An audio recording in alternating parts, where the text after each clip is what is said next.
Today, I'd like to introduce you a paper from the magazine Mutilmodal Transportation. It's called Are Facilities to Support Alternative Modes Effective in Reducing Congestion? Modeling the Effect of Heterogeneous Traffic Conditions on Vehicle Delay at Intersections, whose first author is Swapneel R. Kodupuganti. I hope you can learn something. Multimodal facilities are being built in the majority of urban areas to accommodate both motorized and non-motorized traffic. The resulting transportation system is susceptible to complex interactions between different modes and users. These complex interactions are hard to quantify and capture on a regular basis. There is a need to rely on a microsimulation platform to replicate such real-world scenarios and forecast future conditions. This study focuses on assessing the effect of heterogeneous traffic conditions involving multiple modes, like light rail transit, LRT, walking, bicycling, and motorized traffic on vehicle delay at intersections using Vissim traffic simulation software. A 2.5-mile urban arterial corridor, comprising of 7 at grade and to grade separated signalized intersections, along US 209 route in the city of Charlotte, NC, USA was chosen for analysis and modeling. Base simulation model was developed by replicating the traffic scenario for the year 2018, without LRT and non-motorized traffic. External controllers like VisVAP and Viswalk were used to assign signal priority and model heterogeneous traffic conditions. The vehicle operational performance of the corridor improved along the major street after the addition of the LRT. An increase in vehicle delay on the major street was observed. The operational performance of the cross streets at grade intersections did not see any significant change due to the addition of non-motorized traffic. The proposed framework assists planners to assess the impact of adding a new transit system like LRT and associated non-motorized traffic on the urban corridor.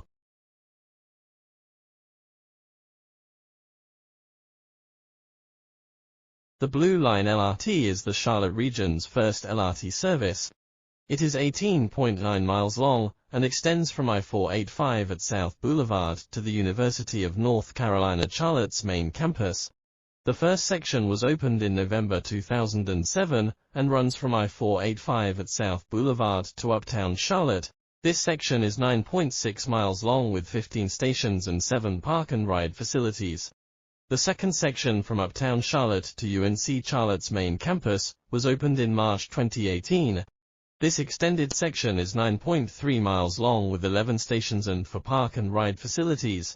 Weekday service operates from 5:26 a.m. to 1:26 a.m. The service is available every 7.5 minutes during weekday rush hour and every 15 minutes during non-peak hours. The turning movement counts and traffic signal data were obtained from the City of Charlotte Department of Transportation.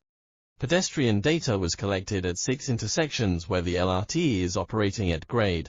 It was noted that the intersections of J.W. Clay Boulevard and Institute Circle Drive on N. Tryon Street have high pedestrian activity. The Wisconsin Department of Transportation has developed a tool to minimize the imbalances and adjust the corresponding vehicular volumes along the corridor.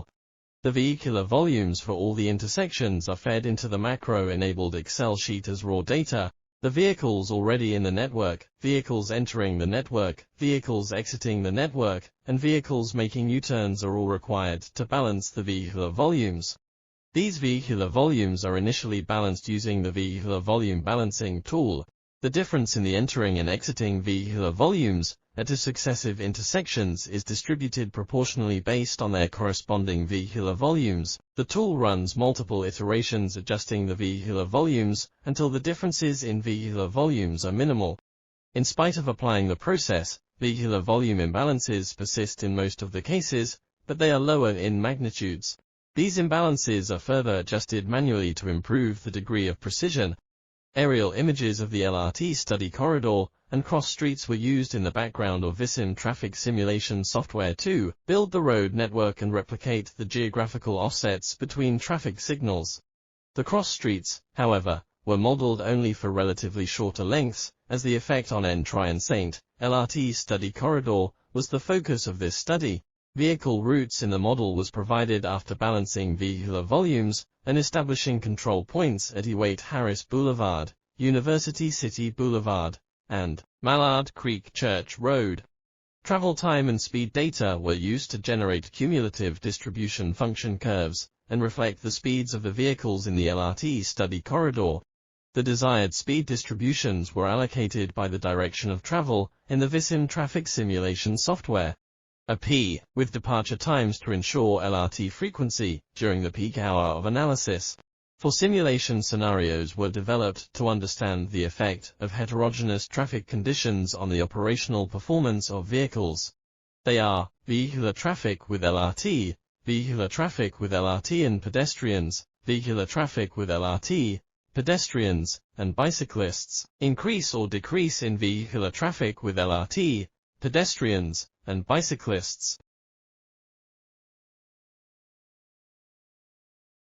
The traffic signal timings and phasing patterns for the evening peak period for each selected intersection along the LRT study corridor. The model with LRT was calibrated by validating the travel times from the simulation and comparing with travel times from a private data source for the year 2018 at link level and the vehicular volumes observed at the intersections. The data for validation was captured at a network level using the data collection points feature in Vissim traffic simulation software. The pedestrians crossing N-Tryon Street sometimes have to wait for 2 cycles to cross safely. The priority rules were defined such that any right-turning vehicle will have to yield to. Figure 7 shows the vehicle delays at the corridor level for the simulation scenario of vehicular traffic with LRT.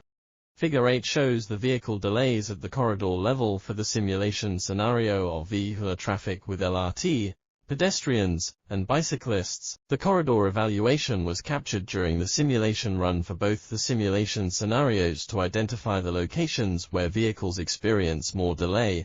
The analysis was performed for the evening peak period.